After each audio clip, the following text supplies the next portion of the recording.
In today's math lesson, we're going to factor quadratics that happen to be special cases. The first one is to look at perfect squares.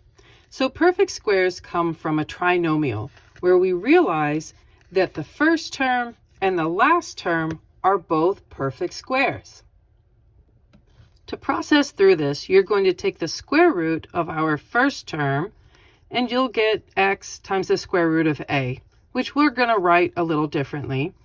And you take the square root of your last term, c, and we're going to write this a little bit differently too. But this shows the process of what it is that's actually happening.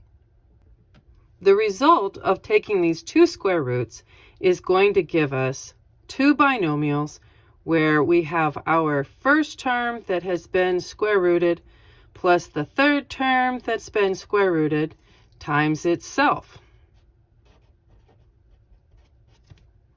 And you know in mathematics, if you have something that is multiplied to itself, we have a shorthand way to write that, and that is just to write that it is squared at the end of its quantity. So while these two binomials multiplied together really are exactly the same as this one binomial with a squared outside of it, it is important to realize this is just how we show things multiplied to themselves, just squared. So it's the most condensed, most simplified version. Our second special case is the difference of squares. And this looks very different. So let's look at this and find out just how easy it is to work with. This quadratic is actually missing its b term. So it only shows two terms, and what's special about them is that you always have a minus in between them. And you know this is a difference of two squares when you realize that you can take the square root of ax squared and get something very nice and clean.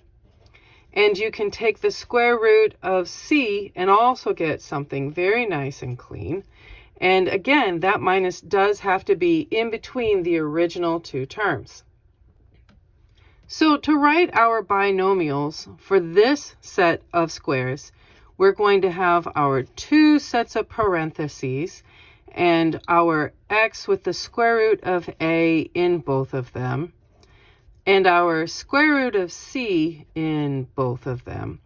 But in the first set or one set of parentheses, you will have a plus sign, while in the second set, you're going to have a minus sign. So while this might look a little peculiar and confusing at the moment, it's actually going to be really simple, really fast, really friendly.